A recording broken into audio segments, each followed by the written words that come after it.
రాజధాని యొక్క దినం సందర్భంగా అందరూ కూడా వారి యొక్క ఆశయాలను నెరవేర్చడానికి కోసము వారి యొక్క దేశభక్తి భావనను మనమందరం కూడా అవలంబించుకొని ఈ దేశంలో మన వంతు కూడా మన బాధ్యతగా మనమందరం కూడా ప్రయత్నం చేయవలసిన అవసరం ఉన్నది. వారు 1901లో జన్మించడం జరిగింది. వారి ఒక కాలేజీకు కౌన్సిలర్గా కూడా వైస్ చైర్మన్గా కూడా ఉండడం జరిగింది. వాటికి రాజీనామా వేసి ఒక ఉద్యమంలో వారి పోరాటం చేయడం జరిగింది. పోరాడిన తర్వాత ఈ యొక్క దేశం స్వతంత్రం సాధించిన దాంట్లో పూర్తి స్థాయిలో వారి యొక్క తెగించి ప్రాణాలకు తెగించి స్వతంత్ర ఉద్యమంలో పాల్గొన్నారు. ఆ తర్వాత నెహ్రూ నాయకత్వంలో ప్రధానమంత్రి నెహ్రూ ఉన్నప్పుడు వీరు కూడా ఒక పరిశ్రమల మంత్రిగా ఈ దేశానికి ఉన్నటువంటి వ్యక్తి. ఆ టైంలో ఢిల్లీలో ఒక ఒప్పందం జరిగింది.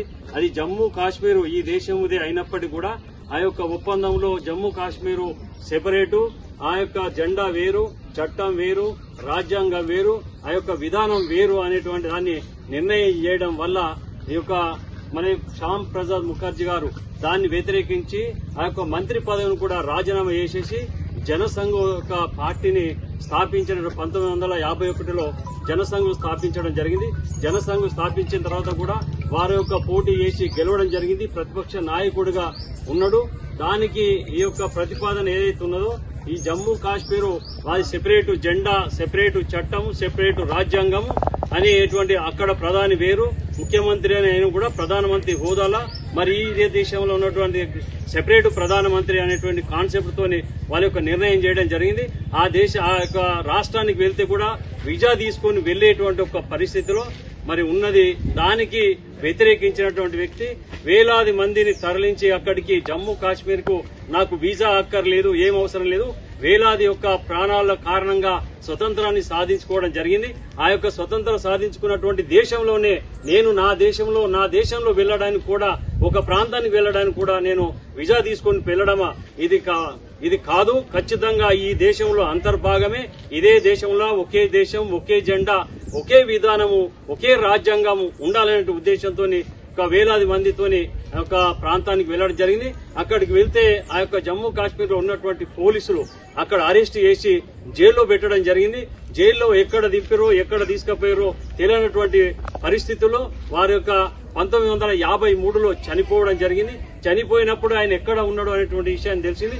అప్పటి వరకు కూడా ఆ పోలీసులు వారు ఎక్కడ కూడా దొరకకుండా ఆ యొక్క ప్రాణాలు పోయే వరకు కూడా ప్రజలకు తెలియకుండా చేసినటువంటి పరిస్థితి. ప్రాణాలు పోతాయని తెలిసి ఆ యొక్క రాష్ట్రానికి వెళ్తే నా ప్రాణం పోతుంది, నన్ను అరెస్ట్ చేస్తారు, నన్ను కాలుస్తారు అని తెలిసి కూడా ఈ దేశం బాగుండాలా, సమాజం బాగుండాలా, అందరూ స్వేచ్ఛగా జీవించాలా, ఈ దేశం సాధించుకున్నటువంటి స్వతంత్రం ఏదైతుందో అందరూ కూడా అందాలనేటువంటి కాన్సెప్ట్ తోని వారు వెళ్లడం జరిగింది. ఆ యొక్క జాతి కోసం వారి యొక్క ప్రాణాలు అర్పించినటువంటి రోజు కాబట్టి మనం అట్లాంటి ఒక గొప్ప వ్యక్తిని 370 ఆర్టికల్ ఏదైతుందో మొన్న ప్రధానమంత్రి నరేంద్ర మోడీ గారు ఆ యొక్క ఆర్టికల్ ను ఎత్తివేయడం జరిగింది. ఇది సెపరేట్ దేశం కాదు, ఇది ఈ దేశంలో అంతర్భాగమే. కాబట్టి ఒకే దేశం, ఒకే చట్టం, ఒకే రాజ్యాంగం, అందరూ కూడా ఈ దేశంకే కట్టుబడి ఉండవలసిందే, అది సెపరేట్ కాదు అనేటువంటి కాన్సెప్ట్ తోని వారి యొక్క ఆశయాన్ని ఏదైతే ప్రధానమంత్రి నరేంద్ర మోడీ గారు కూడా వారు నెరవేర్చడం జరిగింది. దాంతో పాటుగానే వారిని గుర్తించుకోవాల్సిన అవసరం మనందరికీ ఉన్నది. మనందరూ కూడా చదువుకుంటున్నాం. దేశభక్తి భావన ఈ దేశంలో ఉంటూ ఈ దేశంలో ఉండి మనం ఈ దేశంలో జీవిస్తా ఉన్నాం కాబట్టి మనం అందరూ కూడా దేశభక్తి భావన, ధర్మము, న్యాయము అనేటువంటిది అందరికీ అందాల కాబట్టి మన వంతు కూడా మనం అట్లాంటి వాళ్ళని ఆదర్శంగా తీసుకొని మనందరం కూడా పనిచేయాలని చెప్పేసి మరి వాళ్ళందరూ గుర్తించుకోవాలని చెప్పేసి ఆ యొక్క మహానుభావుల యొక్క అడుగుజాడల్లో మనం అందరం కూడా నడవాలని చెప్పి ఈ సందర్భంగా మీ అందరూ కూడా తెలియజేస్తాం.